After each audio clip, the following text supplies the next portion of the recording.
So we're going to start the show today. Before we jump into everything, we would be remiss if we didn't acknowledge the passing of the late, great Greg Gumbel, a fixture of our Selection Sunday tradition for decades. Anytime you watch the Selection Sunday show on CBS or the bracket reveal, you always knew you could rely upon seeing that friendly face of Greg Gumbel welcoming you to the selection show. And unfortunately, Greg Gumbel passed away this past weekend after a long bout with cancer.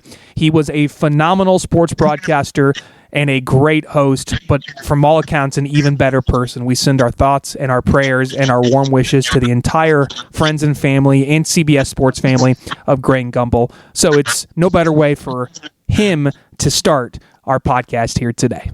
I'm Greg Gumbel. Welcome to the NCAA Men's Basketball Championship Selection Show. Stockton, open three, hit it! John Stockton sends the Utah Jazz to the NBA Finals. Blackwell stepping up and throwing deep down the far sideline.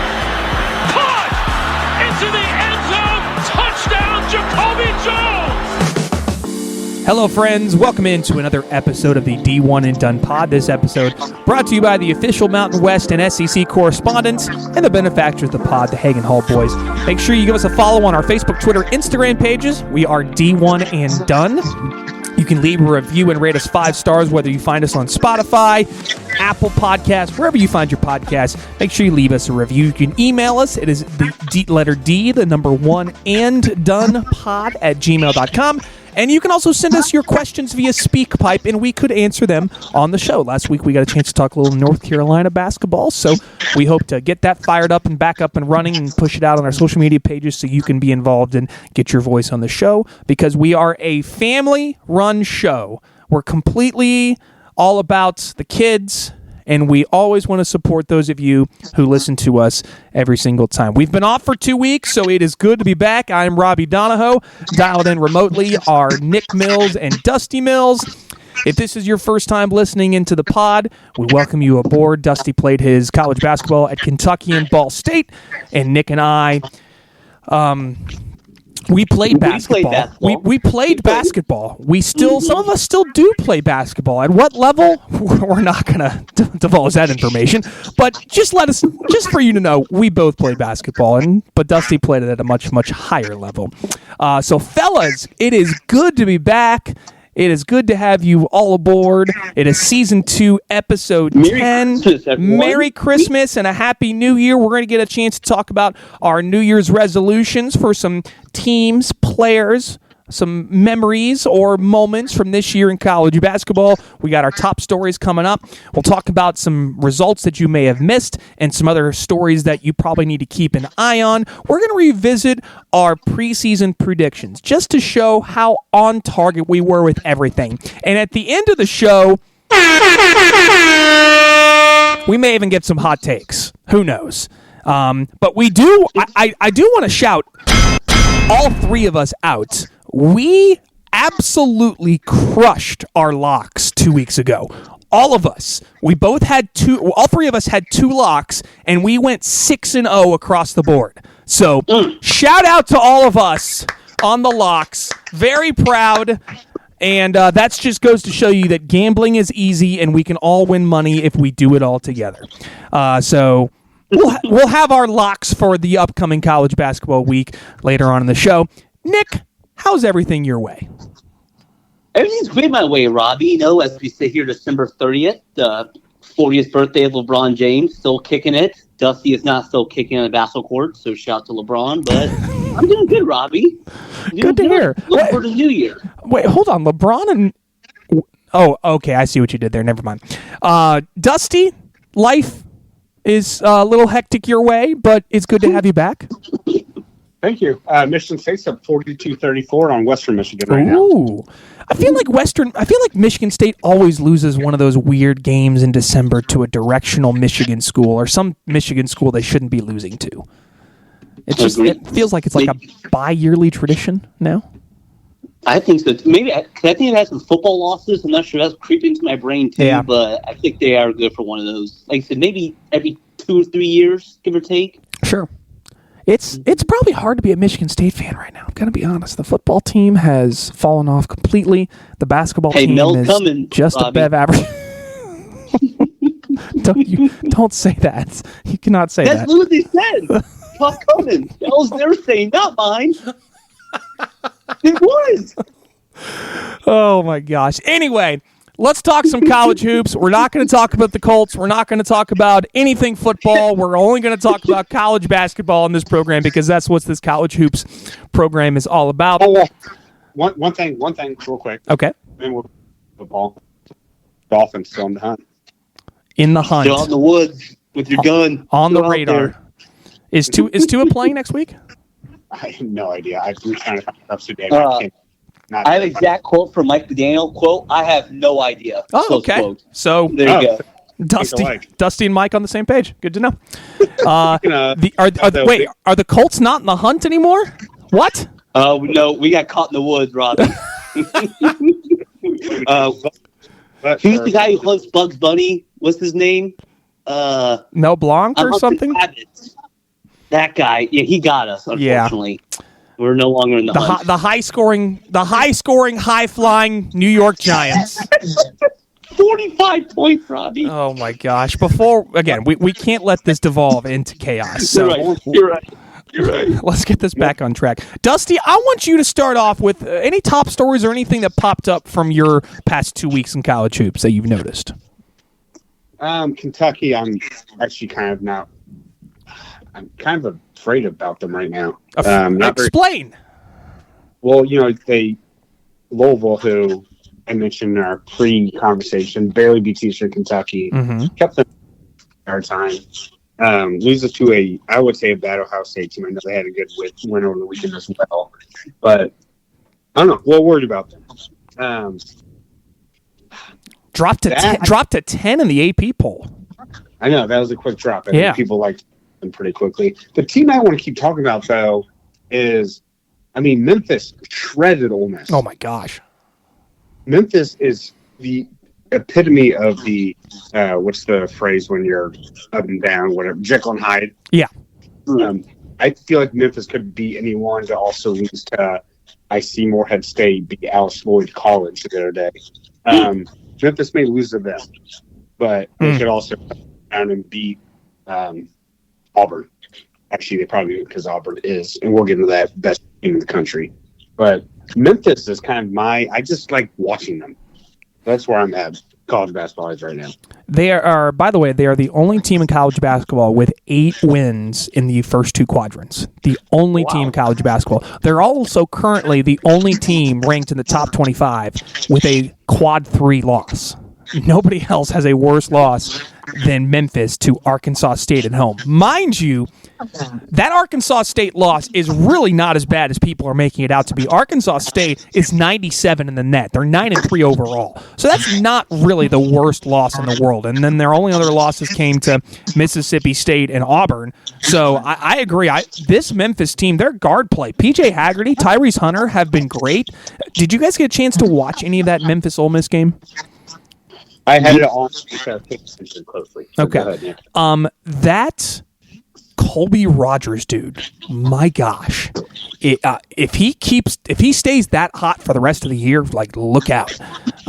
This could be a dangerous Memphis team. Musa Cisse is a game changer. He is such a good player inside, and then you can bring Dane Danger off the bench. Goodness, Memphis might have a team. I would not want to see them come tournament time for sure. So, and Rob, one more for you as well. Okay. The resurgence of Georgetown, I think. Hey, how about Ed Cooley's team, huh? Yep. So those are my thoughts. So currently 77 in the net. Can you tell me what is Georgetown's best win right now? Is it Syracuse? It is Syracuse. Well, actually, Creighton. Creighton is their best win. But outside of that, I would say Coppin State's a better win than Creighton. 8 of the 11 wins from Georgetown this year are quadrant 4. Hey, they were losing those games though. They were losing those last year. They were. So, yeah, they got wins over Seton Hall, Creighton, and at Syracuse. Lost to Notre Dame. But, yeah, no, they have not really beaten anyone. They play Xavier coming up on Friday. That's going to be a big prove-it game because Xavier has kind of been a little iffy lately, too. So, yeah. Marquette, UConn, St. John's from there. A lot of big games coming up. Big East, very, very top-heavy. UConn, Marquette. Those are the two heavy hitters. Xavier has been okay, and then St. John's has been all right. And then Creighton. Please kind of top-heavy. Yeah. Okay, can I jump back on Memphis real quick? Sure. You mentioned the shooting. I touched on it 2 weeks ago. All 3 of their guards are shooting 40% from 3 or better. Yeah. And 2 of them, Haggerty and Tyrese Hunter, are up 10% from 3 from last year. So, it'd be interesting to see they keep it up. Because, again, Memphis is last year great non-con and then just shot themselves in the foot in the American. And the American's worse this year. So, sounds like Wisconsin. Yeah, literally Wisconsin. Same thing. Just Wisconsin has more white guys. Mm-hmm. That's the only difference. Go figure. Yeah, Nick, what's your top story from the 2 weeks that were of college hoops? For sure. So if anyone followed us along last year for season 1, what I was trying to do is my top stories, trying to think, teams maybe we've not really talked about yet. So I kind of combined this one. I want to shout the 4 undefeated, but I want to highlight one of the teams who we've really not talked about at all. So I'll start with 3 of them. Drake, 12-0, shout out, great year. Got wins at Kansas State. Got at Bradley coming up next week. So that's a big one. 2 of the other ones, Tennessee and Florida, both undefeated. Tennessee's best wins by Illinois or Baylor. Florida's best wins UNC or Arizona State. It's not even worth pointing out upcoming games from to worry about because they both play in the SEC. So you'll get plenty of opportunities. Florida, by the way, goes at Kentucky, home Tennessee, at Arkansas right out the gate. So we'll find out a lot about them. But the team I wanted to shout out is the 4th undefeated team, who I don't even really talk about much on this pod. We haven't. The Oklahoma Sooners, y'all. How about that? 13-0. Who would have thought they're kind of like Auburn, where they have a better better basketball team than football team. So the faithful are very excited about that. Wins over Michigan, Louisville, and Zona. Michigan is really the only tournament team right now, going to bracket matrix, but we'll see how that goes. But again, shout out Jeremiah Fears, one of the best freshmen in the country. He's good. Saying something with all the freshmen out there. I believe is it Jalen Moore? The other scorer at 17.7 points per game. And they got a couple dead eyes. They got 2 guys shooting over 40%. Miles and Northweather. Great names, by the way, Northweather. And just Oklahoma as a whole, it's kind of crazy. They're picked 15th in the SEC, to the SEC media poll. This is year 4 for Porter Moser. 1 NIT appearance coming in. They were 54-45. Kind of a sneaky hot seat contender. I don't know, again, who knows Oklahoma basketball. I was about to say the same thing, Nick. Yes. Right, I don't really know what they're thinking going in, or not saying, they were thinking poorly by any means, just I don't know what they're thinking in general. So, yeah, Oklahoma shout out. Again, they're 37th at KenPom still. It's not too great. Again, only 1 win over a tournament team, but still, thankfully playing SEC, we'll find out a lot about them pretty quickly. Porter Moser doing it without Sister Jean. Shout out to him. Oumar Sooner. They've beaten 3 teams that have not won a game this year. Stetson is 0-11, Alcorn State 0-12, Prairie View A&M 0-12. They also have 4 wins against teams with 3 wins or less. Central Arkansas is 2-9, East Texas A&M 2-11, Northwestern State 3-7, Linden win 3-7. Those are all their quad 4 wins.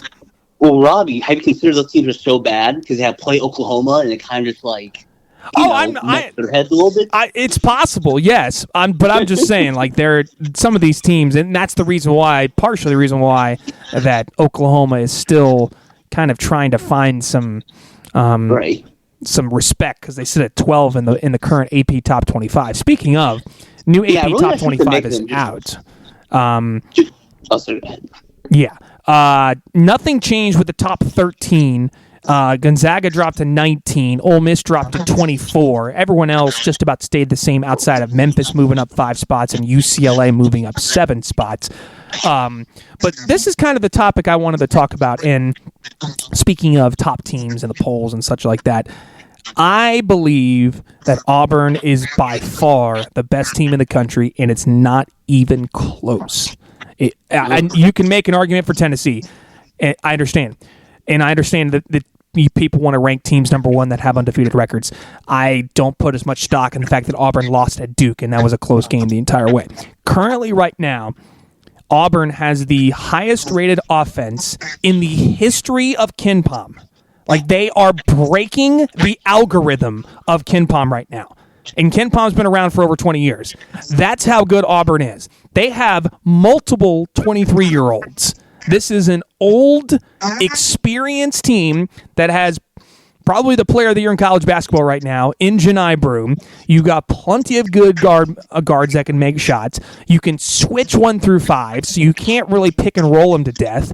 This team has very few weaknesses, and that's the reason why I put in a future bet for them to win the national championship yesterday, because I think they are by far, it's not even a conversation, they are the best team in college hoops right now. And currently, there are 12 teams that are favored to win every single game remaining on their schedule, which that means basically all the conference games. Auburn is one of those.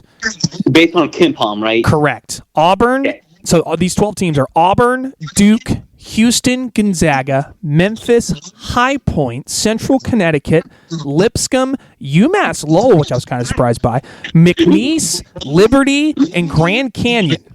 So all 12 of those teams are projected and favored to win every single game from here on out. We'll see if it actually comes to fruition. I would be shocked if Auburn doesn't lose 2 games in the SEC, because it's going to be so hard to win on the road in that conference this year. Yeah, Robby, I guess, for me, Auburn's been ranked number 1 since week 3, or our third rankings. They're comfortably number 1 for me. I guess I might push back a smidge that it's not even close. Like, to me, I think of 2012, like just heads and shoulders above everyone else. Maybe just because Janai Broome's a little banged up, which, by the way, he did not miss a single game, I believe. No, he played against Purdue and had no signs of issues. So, again, I agree with you. I think they're comfy number 1. I still like Iowa State. I still think it's close. Who gave Auburn probably their best game this year? Duke, Tennessee, even Houston. I still think is lurking. I think they've not played a legitimate basketball game in like a month. But yeah, you're not hearing. Who's worse, Tennessee or Baylor, though? Scott Drew, you naughty man. Shout out Scott Drew. By the way, Baylor is in the top 25. Okay, while we're talking about Baylor, we need to bring this up. So not only did Scott Drew decide to take a trip to the Bahamas and take 2 weeks off, their first game back after Christmas break was against Arlington Baptist. That is not even a Division II school. That's an NAIA school. It's amazing. Like that, it is listed as a Bible college in Arlington, Texas. Oh, I'm sorry. I apologize. They're not even NAIA. They are in the National Christian College Athletic Association. Scott Drew was so committed to taking December off. Credit to him. Incredible. Did they watch film? Did he even practice for this? What a tune-up game after a long break. This is incredible. So Scott Drew, shout out to you, Scott Drew. What were you saying, Dusty? To be fair, I would say Doug Gottlieb was more committed to taking December off. I mean, you got. Hey, that's good content for Doug. Let's be honest. Great content for his show. We're a Doug Gottlieb pod from here on out for sure. All right, we got plenty more to get to. We'll have plenty of. We'll talk about some other stories of note. So I want to go to the sidelines. Then we're going to pop back and talk about a game from the last 2 weeks to recap. So as Nick mentioned, 4 undefeated teams left in college basketball. Do we all agree that by the end of the season there will be no undefeated teams left? Correct. Okay. So Oklahoma will not get it done. Neither will Drake. It's unfortunate, but it's going to happen. Tennessee as well. The Oumar Ballo situation at IU. Those of you who are Hoosier fans might have some questions about the guy you paid $2 million for to sit the bench last night against Winthrop, which, by the way, Winthrop's a pretty solid team, so not surprising that IU kind of had to struggle at the end. But what do you guys make of what's going on with Oumar Ballo? Sounds like this is a punishment for maybe going out the night before, or maybe there's some other things going on? What have you been able to find out, or what are your opinions on Oumar Ballo at IU right now? Have you ever been to sports?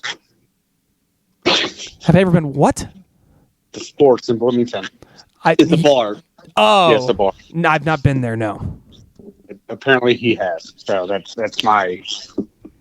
Dusty would have been suspended many times for a game if going to sports was a suspenseful offense. Yeah, I would say that he is living the life of a 20-plus-year-old who was given a ton of money, living in Bloomington and enjoying the lifestyle and not really giving a damn about the team. That's how it. Yeah, and that's kind of translated in how he's played overall. It's been very above average, and it's not shocking. Yeah, for me, you ask what we make of it. I don't know what to make of this situation or the whole IU team. It just seems like there's just something new every week. You know, they had the whole weird Bahamas thing and the rumors about that. Yeah, players being out. The season's not got off to a great start. For anyone who didn't see, they asked Woodson Ballo after the game. He said, "quote I'm not going to address it."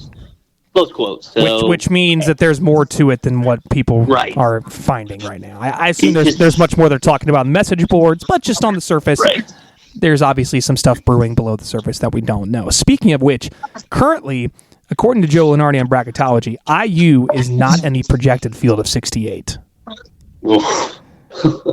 Can you imagine? I mean, there's no chance that Mike Woodson survives this season if they don't make the tournament. It just simply put. Does he make it to the tournament? Like, do you think they fire him before March? I doubt it, just because I don't think they can do that to a former national. Yeah, one of their own. He won a national championship while he played there, right? Ooh, I have zero idea. Look that up real quick. The Google machine up here. Yeah, he played from 76 to 80, so he was on the 70. He was on the 77 team that won the 76 team that won the national championship. He probably did. I think if that's 76, 77, not check. 75, 76, because they won the 76 natty. Right. Let's see. He may not have. He just missed it. It was the year after. Wow. Okay, so he did not win a national championship. Yeah, because the 76 team was the last undefeated team, so he had come just after that one. Okay. Oh, my gosh. In the year after he left, when he won the 81 natty. I know. He's literally sandwiched in between. He's elite mom. Our mother, she had the same 4-year run. Now, he did win he did win an NIT while he was at IU, and those really matter. So we need to acknowledge that. But no, I still don't think they fire him during the season. It's going to happen after the season. But I will say, I mean, there are a lot of very wealthy people in Bloomington, and those pockets are not going anywhere, and they want to continue to have a say in the process of what's going on with that basketball team. And right now, it is not moving in the right direction. I think we can all agree on that front. So this is just one more issue for IU basketball. I think it's very safe to say. Very much so. So they are looking forward to turning the page and trying to flip this thing around in 25. They got a big one coming up at home against Rutgers, which we will mention a little bit more going forward. Maybe the biggest news of the last 2 weeks was Miami head coach Jim Larranaga abruptly stepping down as head coach of the Hurricanes. Maybe his most shocking admission was the fact that the reason why he was stepping down was because of his teams, basically all of his players, opting out and going into the portal, which that's real rich from a guy that basically took in millions and millions of dollars to build the team that went to the Final Four. Mm-hmm. So, thoughts of Jim Larranaga stepping down? Was he just had enough, I guess? First of all, finish out Larranaga's career, took three different teams to Final Four, but not Final Four tournament. He was good at Bowling Green. I think they're second all-time in wins. And also took George Mason and Miami to Final Four. The only coach at each school to do that. So, shout out Larranaga. I might be a Hall of Famer, maybe. It's a good question. Yeah, he was a really good coach at Bowling Green. You're right. I mean, 700 plus wins, I believe. But 745 wins. Took 2 teams to Final Fours that had never been to Final Fours. So, yeah, I think there's something to be said for that. And George Mason run, probably one of the most famous runs ever. Oh my gosh, yeah. other than LSU, the first 11 team makes the Final Four. So just want to say all that. But, yeah, I thought his comments were very bizarre. I really did not see that coming. I thought he was going to say something like, I'm 75 years old. I believe the stats like they're like 8-23 in his last 31 games as a coach. It's not going well. I'm ready to move on. But, yeah, like you said, Robby, make those comments, especially like they pumped their chest out about being the first ones on NIL. And they were. Being a Final Four team. So, again, I'm not going to hold it against them. But I agree. I thought it was a very bizarre comments from Larranaga. Dusty? By George, the dream is alive. That was one of the coolest moments ever to see that. So his George Mason run was awesome. I'd just say, I mentioned this before on the show that I listened to the Dan Lebitard show a lot, and they're based out, and they thought that he came down there to retire. And so their feedback on this, which I thought was interesting, was because was it 7 or 8 years that he's been there? He's been there 13 years.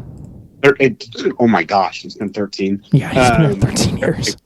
We were surprised that he didn't come here just to sell out in a sense, like just to enjoy vacation forever. So good for him.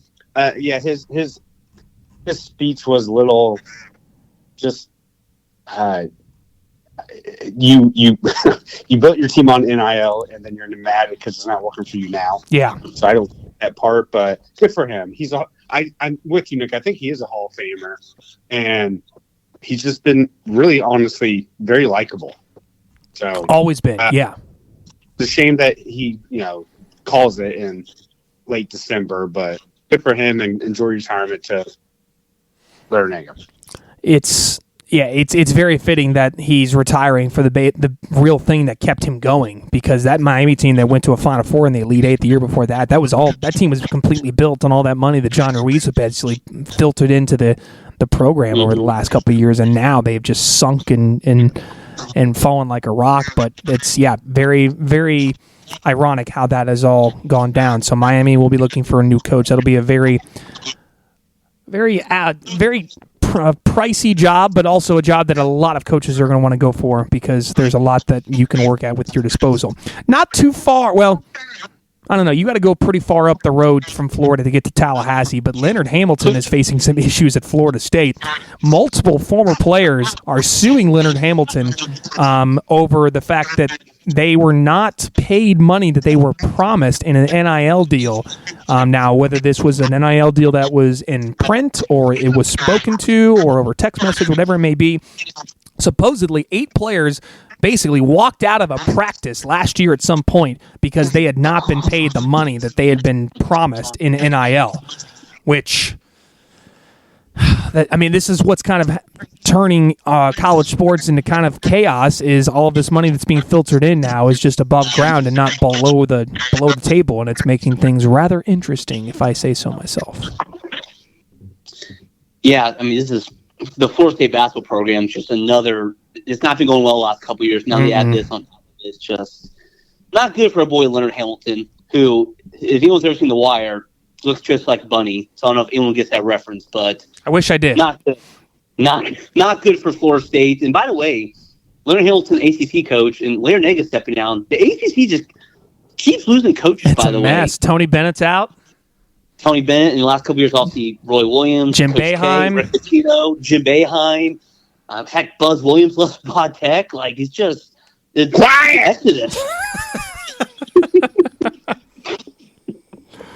Yeah, not good for the ACC. Not good at all. All right, let's revisit a game or two from the past 2 weeks that you guys feel like need to be acknowledged. Nick, though, I want to start with you because I do want to hear more. I know Dusty kind of mentioned it, but I don't know if we saw it coming, but this felt very Calipari that Ohio State would beat Kentucky, and kind of almost gave you a little deja vu to the yesteryears of when Calipari was roaming the sidelines at Kentucky. Yeah, Robby, I usually try to avoid Kentucky in this subject or topic, whatever it is, but I feel like I had to address it because if anyone remembers the last pod, I was really harping on Ohio State's not very good at basketball. Yeah, you said it. Lo and behold, they beat my Cats by 20 points in the next game. They could not miss. They could not miss. Bruce Thorne had 30. Aaron Bradshaw was 5 for 5 from the field at one point, which was just of course. Ironic. You said it, Robby. Ohio State they didn't shoot the three ball well, but gosh, they could not miss twos. At one point, they were 24 of 33 from two, finished 26 of 38 from two. They shot 57% overall. They had to have a win like that, and boy, did they get one. So I want to shout Ohio State because, again, they got slaughtered by Auburn and Maryland a couple games. Crushed, yeah. Big bounce back spot for them. But on the Kentucky side of it, yeah, truly the first Mark Pope stinker in the era. They shot 29% from the field, 18% from three. The on-ball defense was horrendous. They couldn't stay in front of anyone. And the concern on the other side is, like, on the offense was not going. Also, for 15 years on the Cal, there's always the go-to guy. Now, again, we've told I love the ensemble, and I still do. Like, to me, I'm not panicking. They're due for a stinker. It finally happened. I lost no sleep over it, but there is concern, I think, of his ensemble of all these guys. Is there a go-to guy to get you a bucket when you're struggling? We'll see how that goes. But, yeah, I'm not concerned overall. It was a real stinker, though. Ohio State kicked their butt. Dusty, is there a Batman on this Kentucky team? And if there is not, is that a reason for concern? Yeah, I mean, I'm actually very down on them right now. And I'm with Nick where I'm not losing sleep over it. But they kind of have two crap performances against Louisville and then Ohio State. Does make me kind of get worried. I would think it would be Jackson, but it should be Jackson. It should be, yeah. But again, you're taking the team that you're putting everyone together that has never played together, right?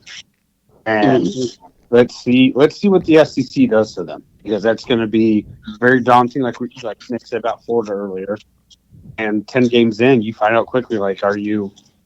And they could go. Let's say they go 5-5, right? But you're playing against the best talent in the country, so this could be a team that still could win the national championship. But that was I would say, concerning loss against a Ohio State team that I do not think is very good. I just want to run through the first 10 games of the SEC for you with Kentucky, because this is good Lord. They're going to start with Florida at home coming up on Saturday, to Georgia, to Mississippi State, home to A&M, home to Alabama, at Vandy, at Tennessee, home to Arkansas, at Ole Miss. And then they finally get a little reprieve. They get a little reprieve February 8th. You host South Carolina. But then 3 days later, you got Tennessee at home.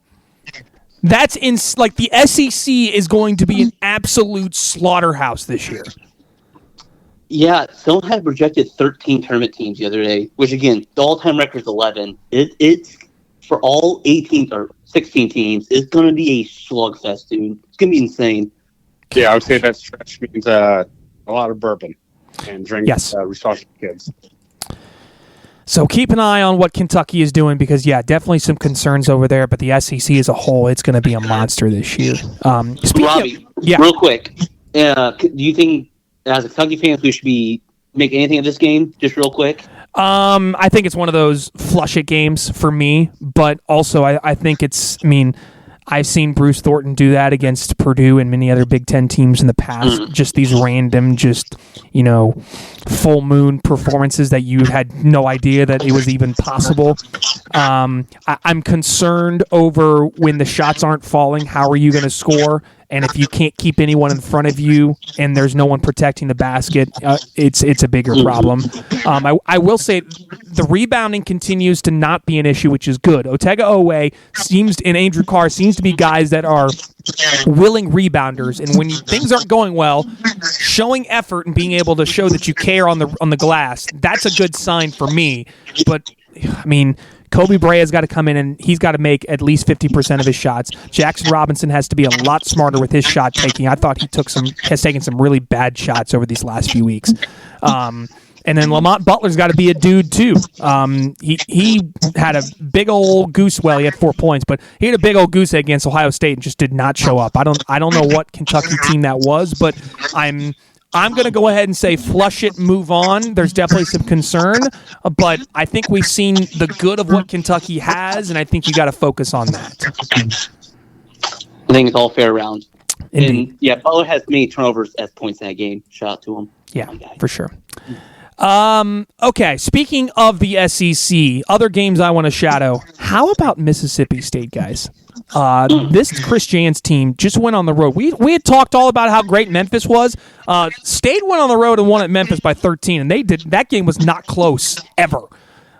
Josh Hubbard has been lighting it up lately. Though the bigger story has kind of been the emergence of Riley Kugel for Mississippi State. He had 19 in that game against Memphis. Keshawn Murphy came off the bench, gave him some good minutes. And they're doing all of this, by the way, without Kanye Clary. He has not played for them recently. So that honestly could be an addition by subtraction. Again, I said it when he committed to Mississippi State that it was an odd signing. I know, you want to get as many players as possible, but they seem to be better when Josh Hubbard just has the ball in his hands and he can orchestrate and do whatever he wants to. So that's a good sign for Mississippi State going forward, and I'm excited to see what the Bulldogs are going to bring going into the SEC. But my result that I really want to acknowledge, how about Dusty's Utah State Aggies? Because, my gosh, these guys are freaking fun to watch. They are now 12-1 overall and won at San Diego State over this past weekend. Got 17 from Ian Martinez. He is a dead-eye shooter. Tucker Anderson had 14 off the bench. Winning at San Diego State is not easy. And Tucker Anderson hit the three to put him up one with 7 seconds to go. So this is a Utah State team that, yes, they're different than last year. They still have some pieces from that team that made it to the round of 32 and then ran into Zach Edey. They don't have great Osobor, but I think this Utah State team is deserving of being a top 25 ranked team and is a team you don't want to see in the tournament for how well they score, their offensive sets in the half court, and they play good enough defense. This team could be one to watch. They keep losing coaches, and they just keep on winning at Utah State. Right? It's incredible. And Robby, and then back on Josh Hubbard, are you aware he's averaging 0.7 turnovers a game? 0.7. That's big. That's insane. For someone who has the ball in his hands all the time, too. Yeah. And he's been prone to some turnovers in the past, too. So, yeah, that's a big deal for them. But, yeah, so Mississippi State, Utah State, I like them both. Very, very, very optimistic about both those teams moving into the tournament. Dusty, any other results from the last 2 weeks that I'm missing that you wanted to mention? I would just say a team that we keep sleeping on is just Kansas. Oh, I think they're 92, 10-2 maybe. Mm-hmm. And just, they still have, freaking Dickinson and whatnot, but yeah. They're a team that is going to somehow probably run through the Big 12, get a 1 or 2 seed, but you would not want them. Let's say a 2 or 3 seed. You would not want to be the 1 seed in that region. No. So, and they have Zeke Mayo, Storr, Griffin, I believe, are both kind of studs, and I just think it's a team that no one talks about right now. And I think it's partially just because AJ Storr has been a little disappointing to start the season, but they're just so dang talented. But man, you just have so many concerns because they really haven't put it all together yet. Now they crushed Brown, and Brown's not a bad team, as we all well know. Zeke Mayo had 25 in that game. Hunter Dickinson 15 and 13. What'd you say? It's a good save there. Yeah, of course. But that was AJ Moore's one of his better games that he's had recently. Kansas is a fascinating team. I think they honestly could be one of the most talented teams in the country next to Auburn, but it just seems like they haven't really fully put it together yet. So if they do, look out. To Dusty's point, they are one of the best teams in the country, but I don't think they've talked about them in a while because they beat Duke on November 26th and have essentially beat no one with a pulse since. Right. They did beat NC State. They lost to Creighton, Missouri. So, yeah, this is a good point by Dusty. I kind of forgot about Kansas, too, frankly, since probably that Missouri loss. Should mention as well that I know you mentioned no team with a pulse. They beat Furman by 35. That's Furman's only loss.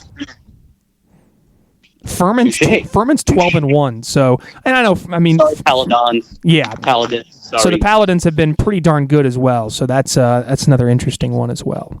Okay, so as it is prior to the ball dropping and a new year for 2025, we thought it would be a good opportunity to have some New Year's resolutions that we look forward to for any maybe teams, players. Maybe you want to have a New Year's resolution for yourself. Maybe you want to get some better locks in. Maybe you want to have some hotter takes. Maybe you want to send in some more great takes across the board. So, Nick, I want to start with you. Punch in your New Year's resolutions for 25. I have three, okay? First one, this one's a quick one. To America, this year in 2025, someone please beat UConn. Please. We cannot have a three-peat. No. Please, not let Dan Hurley's I'm not going to say it. Dan Hurley, we cannot win a third straight national championship. The second thing, my New Year's resolution is to Ace Bailey, okay? Ooh. He averages 0.7 assists per game. Can we get that to 1? No. Can we get that to 1 a game, No. Ace Bailey? Jack up as many as you want, Ace. Oh, how about this? Either get to 1 or under 0.5. We're in no man's land That's right fair. now. I need you to go one direction, Ace Bailey. And my last New Year's resolution is to Todd Golden. I hope you learn your lesson for 2025. That's all I got, Robby. Hold on. What would that lesson be? Be smart with your phones and love your wife more, I think. Words to live by. I agree. Dusty, your New Year's resolutions for 25? College basketball or my life? You could give us both. College basketball, just pay attention more to the spreads as I give my locks. Oh. That's the important part about giving out locks, Dusty. And I have a lock for tonight, by the way. So we'll get to that. Ooh, looking forward to that. You know the spread? Yeah, I have it right here. It's Utah State and Seattle, so be ready for that one. Okay, looking forward to that. I mean, do you want to share your personal ones or anything else you want to pass along to the listeners? Sure, to the viewers, Yeah. listeners, I would say just be kind and have good attitudes. That's what I try to say, and I think that's important for people. And you have no impact others. I sent Dusty here. Let me pull this up here while we're talking. I sent Dusty a picture that was very fitting for us yesterday, and it was a text message exchange I saw on Twitter, and it started with, "On my way. Do I need to bring anything?" And the response is, "A good mood." And then the next response is, "I'm not coming." So don't let that bring you down this year. Good moods and good attitudes all around. All right, I've got two New Year's resolutions. And I'm going to stay in the state of Indiana for that. First thing, Purdue, for the love of God, get tougher. You guys need to be more physical and tougher on rebounding. They gave up 16 offensive rebounds to Toledo last night, a team that does not have a player over 6'9". That cannot happen. That's unacceptable. Purdue, step the F up and get tougher on the glass. I'm tired of seeing us getting beaten around, okay? I've been taught this since the beginning of time, and I swear by it. Rebounding is 75 to 80% effort and 20% God-given talent, okay? If you put yourself in a position and actually try to rebound, you will become a better basketball team. Okay. That's my one on Purdue. Can I give a resolution real quick? Yes. Accepting that Braden Smith is a baller. There you go. That one tastes good. Yeah, 35 and 12 last night. He's a dude. And then, okay, as a Purdue graduate and a Purdue fan, my second resolution, this might surprise some people, I want IU to make the tournament. Continue. I want to see him in March Madness.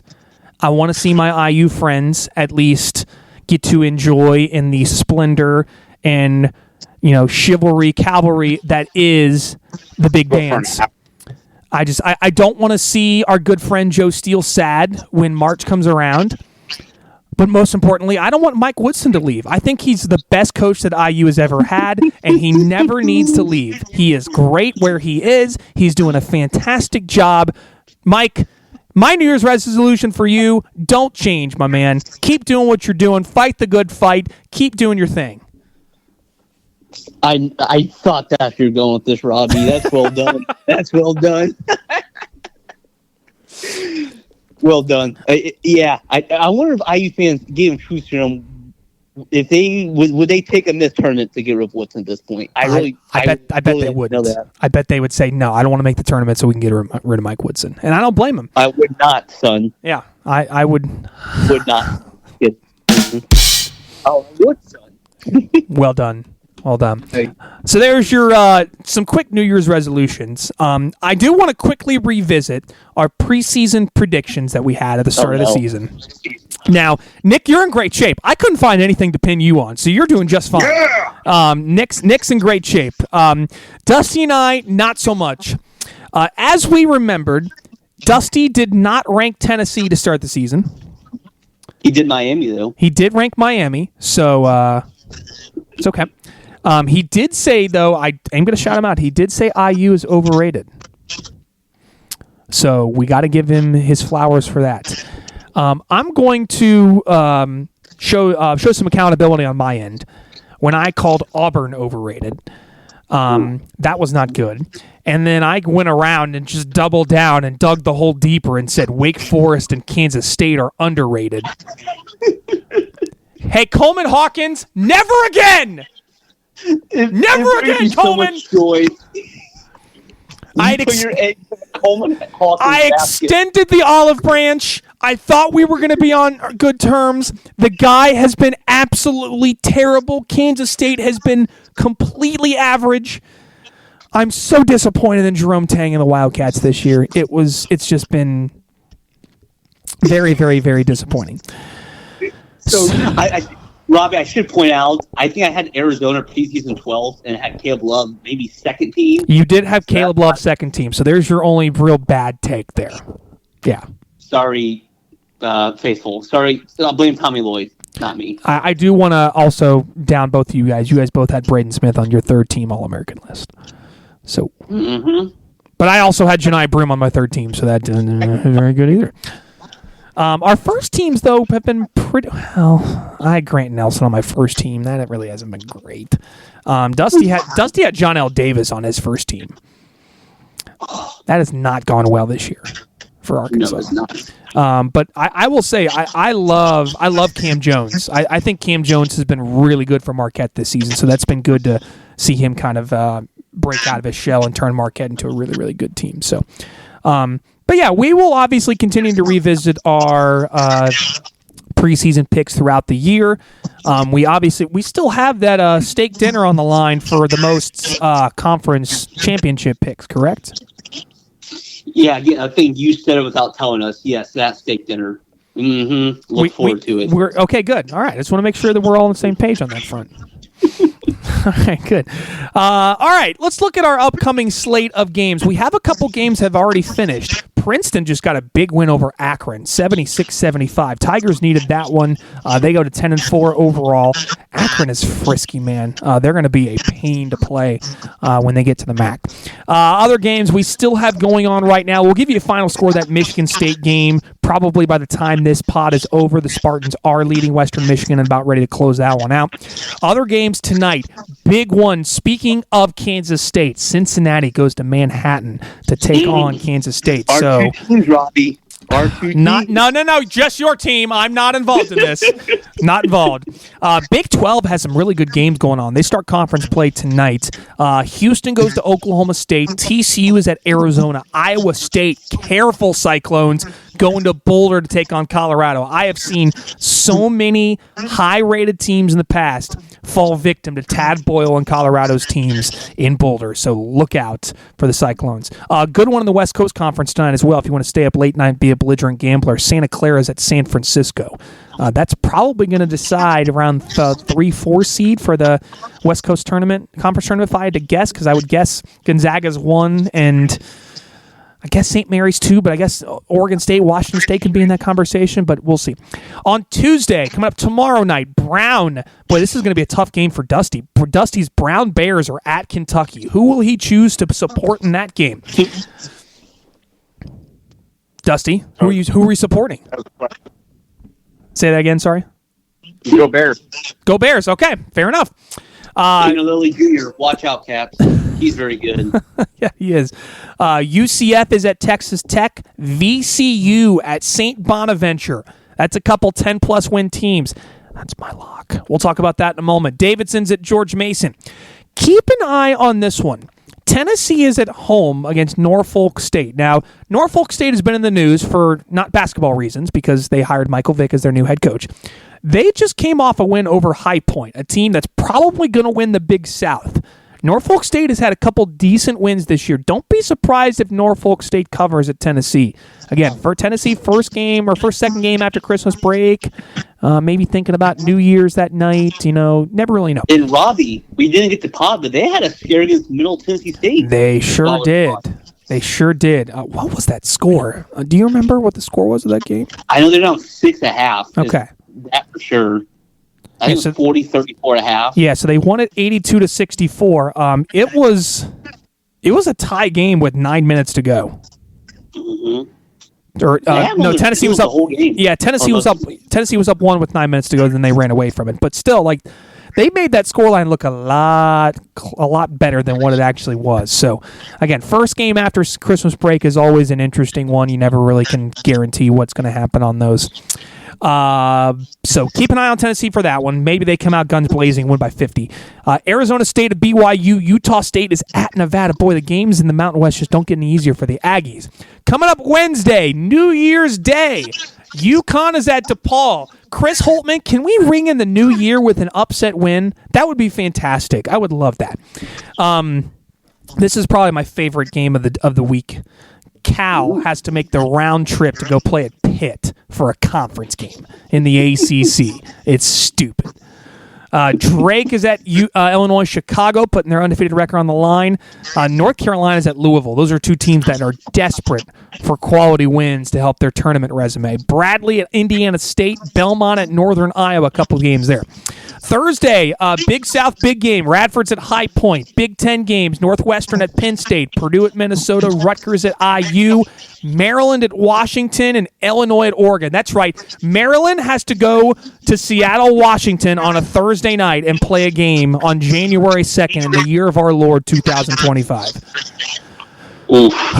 Dumb. Don't celebrate New Year's too hard, kids. No, please don't. On Friday, Iowa's at Wisconsin, Michigan State at Ohio State, Xavier at Georgetown, Creighton goes to Marquette, Nevada's at New Mexico. That's a good one in the Mountain West. And then Saturday, you can pick out any game, and it's going to be a good one. Probably the marquee matchup, it's going to be Florida at Kentucky. That's an early one. Will we have I'll be there. Well, I was going to say, do we have boots on the ground for that one? We do. Me and friend of the pod, Jake Mills, will be there. Absolutely. 11 a.m. tip. Get up for it, kids. Get up early. I cannot believe that's an 11 a.m. tip-off for that game. That's amazing. Georgia's at Ole Miss. That's an interesting one. Arkansas at Tennessee. I'm sure that no bad blood will be there between John Calipari and the Volunteers. What else? VCU at Loyola, Mizzou at Auburn, Furman goes to UNC Greensboro, Texas is at Texas A&M. That is now a conference game. Michigan goes to USC. That's not the Rose Bowl. That's a conference game in men's college basketball. Gonzaga goes to Loyola Marymount. That's going to be a fun one. And then Sunday, IU at Penn State, Northwestern at Purdue, Providence at UConn. At the start of the year, if you told me Colgate and Bucknell was playing this game in 2025, the start of the year, you'd be like, this is kind of a big game in their conference, right? Colgate is 3-10, and Bucknell is 4-9 overall. Crazy. Shocking. Insane to hear. Who's going to win that conference this year? I don't know, and that's kind of what I was wondering is, I'm pretty sure we all took Colgate at the start of the season, didn't we? I think we definitely did. Okay. What five straight? I was going to say, who else would we have taken out of the Patriot League? I mean, maybe Bucknell, but I don't see, there wasn't anyone else that we really liked. So, yeah, it's very shocking that the two top teams in that conference are a combined 7-19. Holy Cross is the only team with a winning record in that conference, by the way. Other games then on that next Sunday, Kansas is at UCF. I feel like every time Kansas plays at UCF, they lose. So maybe that's one you could try to, hedge your bets on. Maryland's at Oregon. So basically, Maryland's staying out on the West Coast and playing Oregon and Oregon and Washington, yeah, because they play Oregon on Thursday and they play Washington on Sunday. So that's nice of the Big Ten to not make sure that Illinois wastes a ton of money going back and forth between those two schools. And then North Texas is at Memphis. So that's your big games for the week. Obviously, plenty more games that you look forward to. We know college football may be on the front burner for many of you, but there's still a lot of good college basketball that's coming up. So, all right. We are so back. So back. 2 weeks ago, our locks, I doubled up and won both. Princeton, they covered, but they ended up winning outright over Rutgers. Grand Canyon won at the buzzer over St. Louis. So I'm back to 500 this year, 11-6 overall. Nick, a little close at the end, but Cincinnati did cover over Dayton now. So Nick is 6-1 overall, or 6-1 this year, 9-7 overall. Now, I told Dusty at the start of the show that he got both of his locks correct. I declined to tell him that he basically got some good fortune. And I would say, so he had Toledo plus 28.5 at Houston, and he had Bradley minus 2.5 to win. At the start of each game, both of those lines moved a point. So the line for the Houston-Toledo game moved up to 29.5. The Rockets lost by 29. Bradley, that line moved to 1.5. It moved down to 1.5 at the start of the game. They ended up winning by 2. So I'm giving Dusty both because the lines changed at tip-off. So Dusty, by the grace of God, at the last possible moment, threw up a Hail Mary and got both of his locks confirmed and correct. So he is now 5-5 this year, 10-9 overall. Can you believe that? Yes, I can, because I made the right decision at the right time. Oh, of course. So I'm not sure that's on me. I'm just telling you, congratulations, but you're living right. You need to go to the casino. Yeah. I think that's what I had to wear a turkey costume last year, and Robbie's moving points for Dusty. This is the jockey. He doesn't have to turn his homework on time. He gets away with everything. Classic. Seen this story way too many times. Well, Senator, it's good to be the host of the show. That's all I'll say. I can make my own rules here. All right, Nick, I'm going to give you first dibs. Give me your lock for the week. This might be my favorite lock of the year. Revenge is a dish best served cold, which is Phoenix's game's going to play on December 30th and not in March. Coach Cal, my former head coach, gets revenge versus Greg Campy tonight in Fayetteville. Yes, Cal, coach Arkansas. With Roll Pig Suey. I can't believe I'm saying that. Are we just going? Are we going outright here? I assume. Yeah, I have it minus 17. I believe. Minus 17. Okay. I will. Hilarious team play. Go get him, Cal. Minus 17 for Arkansas against Oakland. I love that he scheduled. Did he schedule that game? I wonder. I have no idea. Or if that was, I hope not. That's funny that it was already on the schedule and he comes in there, and yeah, that's hilarious. Dusty, what's your lock? Mine's also tonight. Loyola Marymount plus 8 at Washington State.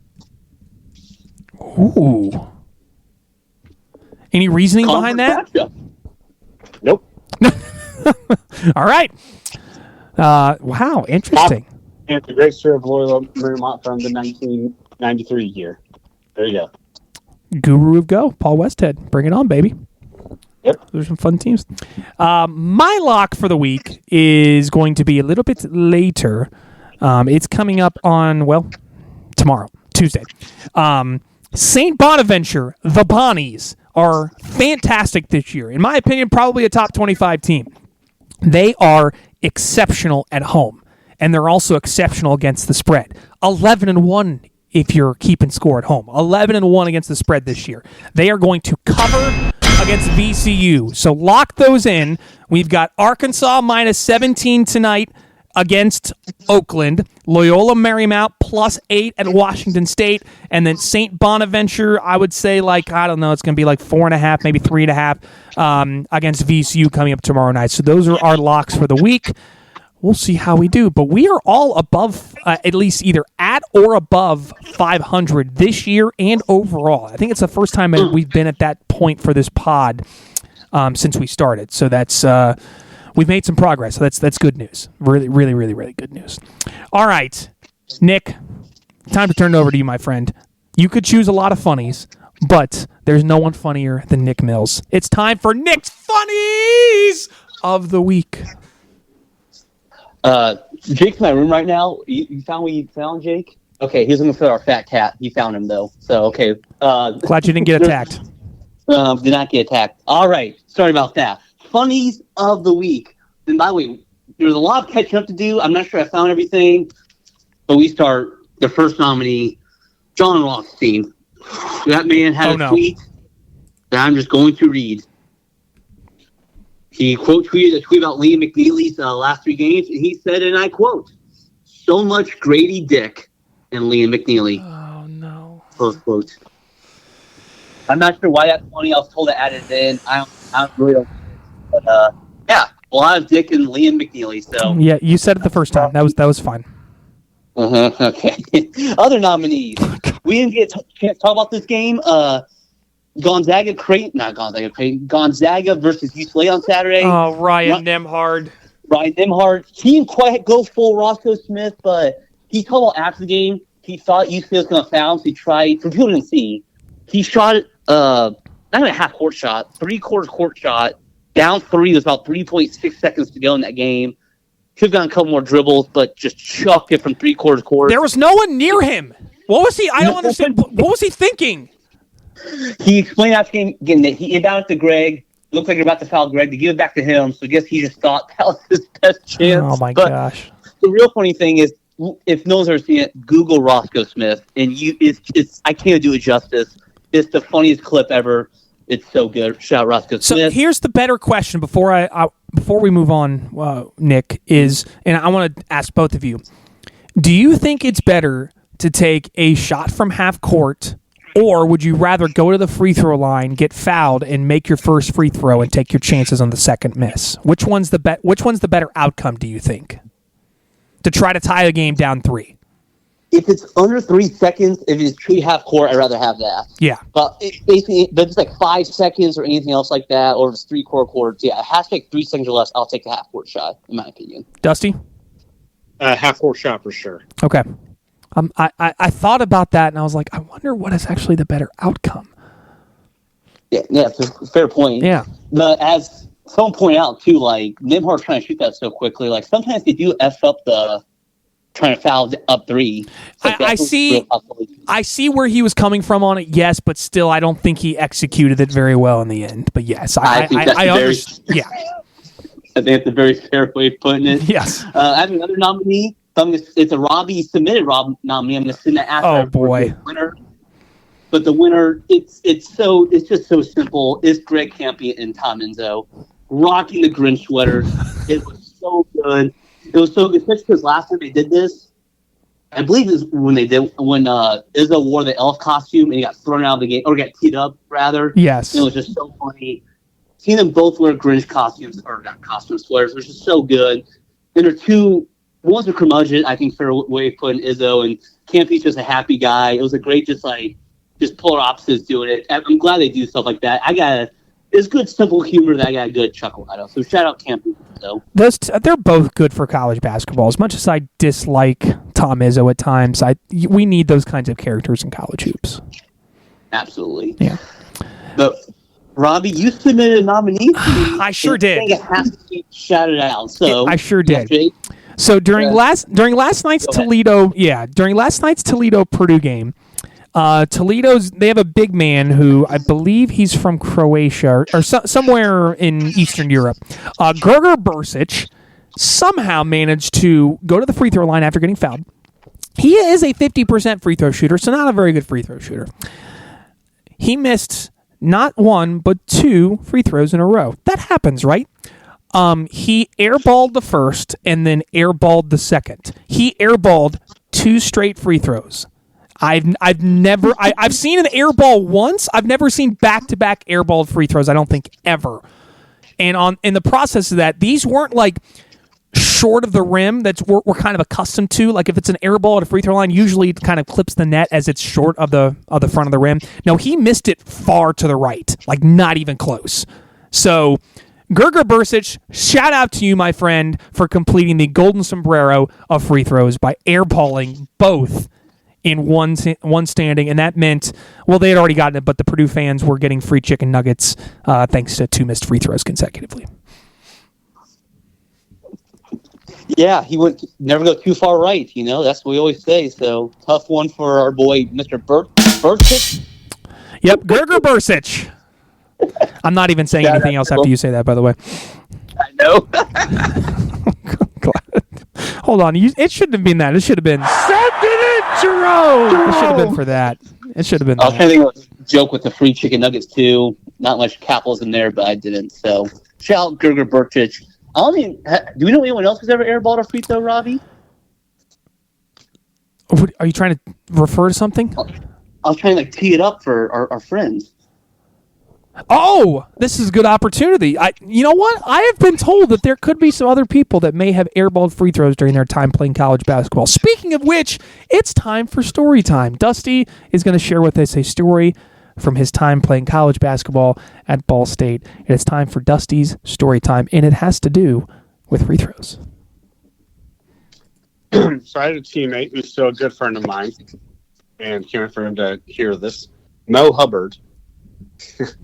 And Robby has his stats. We were playing sure do. Ohio. We're playing Ohio, and Mo is from Washington, D.C.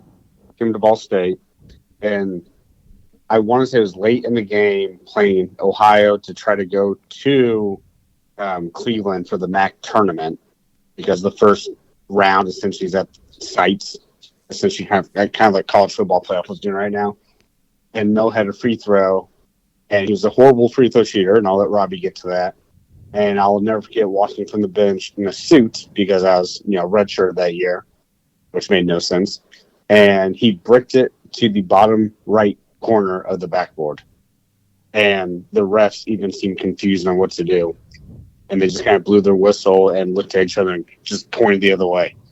Because, but so Rob, you want to give his stats that we looked up? I would love to share those, Dusty. Mo Hubbard is a career 25% free throw shooter, 10 for 39 at the free throw line in his 3-year career at Ball State.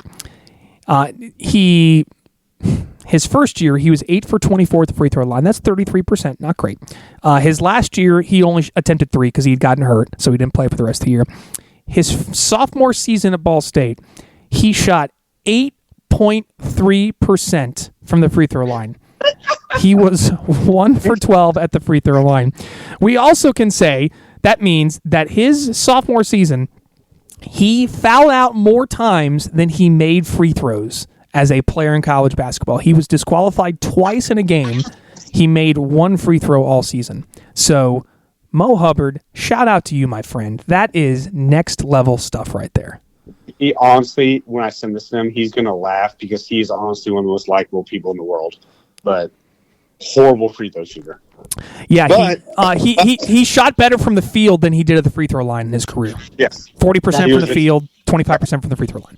Yeah, Dwight Howard's that guy, but he's also the same person where when we lost to State and had to do the most ridiculous weightlifting thing ever around the stadium, when I could not hold my weights anymore because, I'm smaller than everyone, he carried my weight for me.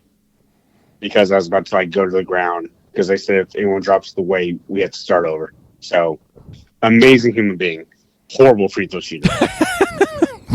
it's like the Grinch when the Grinch goes, "Sweet lady, oh girl, bad judge of character, bad judge of character." Fantastic. So Mo Hubbard, shout out to you. That's amazing. That's awesome.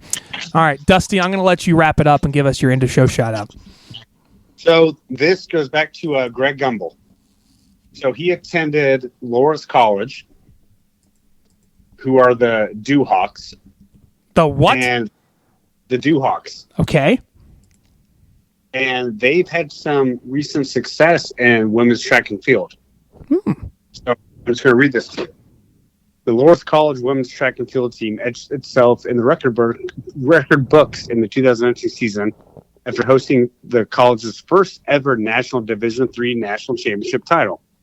The Dewhawks won the outdoor track and field championship with 53 points, scored 6 of the 9 events they entered, adding 7 All-Americans to the program's total, and crowned 4 individual national champions.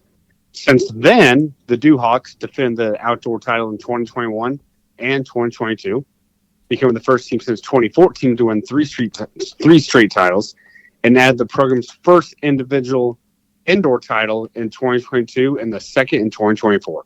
So, Greg Gumbel, that's your alma mater, and rest in peace. And what a great man to miss going forward, especially for college basketball.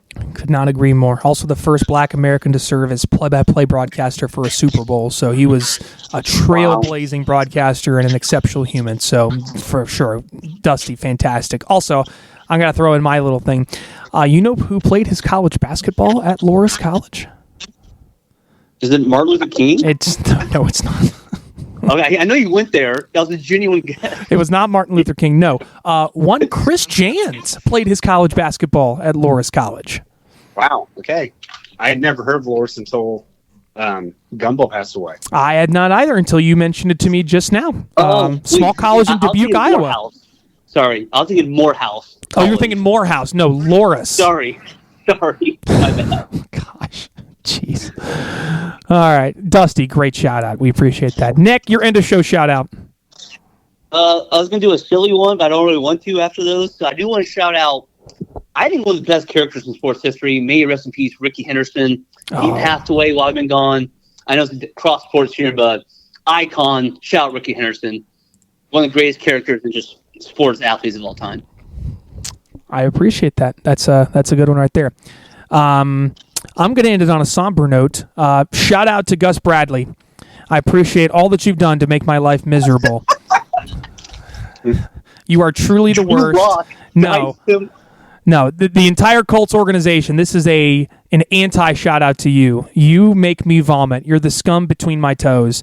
Please kick rocks. Do something different with your life. And Jim Irsay, for the love of God, I know you life stuff tough right now for you, sitting on your millions and millions of dollars.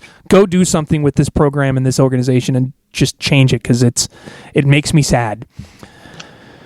It's going to get any better. They've not won a division in a decade in an awful division. Yeah. They're in no man's land. Blow it up. Positive shout out. Shout out to my wife for dealing with me throughout the entire football season and managing my maniacal behavior. She is an absolute legend and a saint. So that's a shout out to First Lady of the Pod, Kelly, for basically keeping me sane throughout this entire season, where now we can turn things over to college basketball where it won't be sane at all because we're watching Purdue. Everything's going to be great. Welcome to 2025, everyone. So happy to be here. Shout out to Columbia at Rutgers right now.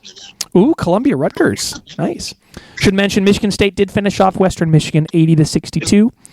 Jaden Akins had 18 points. Carson Cooper off the bench with 13. So Michigan State gets a win. By the way, Michigan State's up to 18th in the polls. That seems fairly high.